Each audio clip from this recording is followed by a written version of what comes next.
नमस्कार मित्रांनो, स्वागत आहे तुमचं MJ झिझी रेसिपीजमध्ये।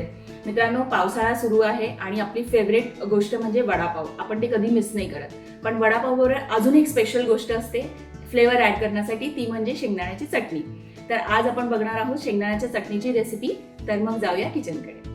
इथे आपण सर्वात आधी शेंगदाणे भाजून घेणार आहोत। नॉर्मली मी शेंगदाणे स्टोअर करताना भाजूनच स्टोअर करते, त्यामुळे हलकेसे भाजून घेणार आहे पुन्हा मी एकदा, जेणेकरून शेंगदाणे कुरकुरीत राहतील।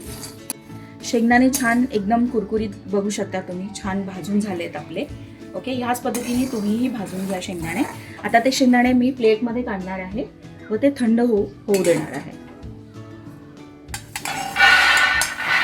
शेंगदाणे काढून झाल्यानंतर आपण इथे मिरची घेतलेली आहे। इथे मी दोन प्रकारच्या मिरच्या वापरणार आहे। एक जास्त तिखट आहे लवंगी मिरची, आणि दुसरी आहे बेडगी मिरची, जी आपण भाजून घेणार आहोत।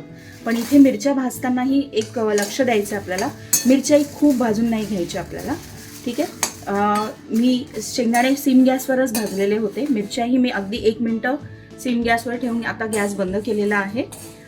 हलका हलका सुगंध येतो मिरचीमधून, जेव्हा आपण मिरची गॅस बंद असताना सुद्धा कढई गरम असते तेव्हा आपण भाजून घेतली, सुगंध छान येतो। आता ही मिरची याच कढईमध्ये आपण ठेवणार आहोत आणि त्याचबरोबर आपण चटणीला लागणारे जे शेंगदाणे आहेत ते सोलून घेणार आहोत। शेंगदाणे थोडे गरम आहे म्हणून मी आधी थोडं वाटीने त्यांना सालटी त्याची काढून घेणार आहे। शेंगदाण्याच्या इथे साली काढून घेतलेल्या आहेत मी। ओके, त्याचबरोबर आपली मिरची जी आपण घेतली होती ती पण छान कुरकुरी झालेली आहे, इथे बघू शकता तुम्ही। आता आपण मिक्सरमध्ये चटणी वाटून घेऊया।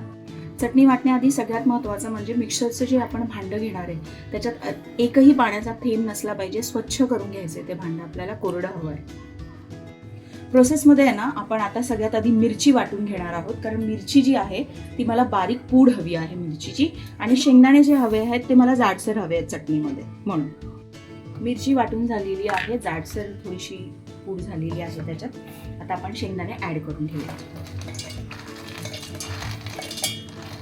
शेंगदाणे ॲड केल्यानंतर आपण त्यात ॲड करणार आहोत जाड मीठ चवीनुसार। इथे तुम्ही मीठ बारीक हवं असेल बारीक घेऊ शकता, मी इथे जाड मीठ यूज करते आहे। कच्चा लसूण 100 ग्रॅम आपण इथे लसूण यूज केलेला आहे, 100 ग्रॅम मिरची यूज केलेली आहे, पाव किलो आपण शेंगदाणे यूज केलेले आहेत। त्याचबरोबर आपण ॲड करणार आहोत 1 चमचा कच्चं जिरं। सर्व साहित्य ॲड करून झालंय, ते आपण आता दळून घेऊया। दळताना आहे ना लक्ष ठेवायचं आहे की मध्ये मध्ये मिक्सर बंद करून आपल्याला चटणी आपली व्यवस्थित होते की नाही, किंवा तिला पाणी सुटतंय की नाही, कारण लसूण आणि मिठामुळे आहे ना चटणीला मॉइश्चर पटकन येतं। तर आपल्याला मध्ये मध्ये असा चमचा फिरवून बघा, अशी आपली चटणी अशी दरदरीत आपल्याला दळून घ्यायची आहे, खूप बारीक नाही दळायची आहे। तुम्ही बघू शकता चटणी छान दळून झालेली आहे आपली। इथे मी थोडीशी जाडसरच चटणी दळलेली आहे। तुम्हाला हवं असल्यास अजून बारीक तुम्हाला हवी असेल तर तुम्ही वाटू शकतात अजून बारीक। चटणी आपली छान दळून झालेली आहे, तिला नॉर्मल टेम्परेचरला आल्यानंतर मी कंटेनरमध्ये सेव्ह करणार आहे। ही चटणी बेसिकली तुम्ही सुक्या भाज्यांमध्ये पण वापरू शकतात, गवारीची भाजी झाली, तेंडलीची भाजी झाली, त्या भाज्यांमध्ये। तर ही रेसिपी तुम्ही घरी नक्की ट्राय करा आणि तुमचा फीडबॅक मला कमेंट सेक्शनमध्ये द्यायला विसरू नका। चॅनलला लाईक आणि सबस्क्राईब नक्की करा। थँक्यू।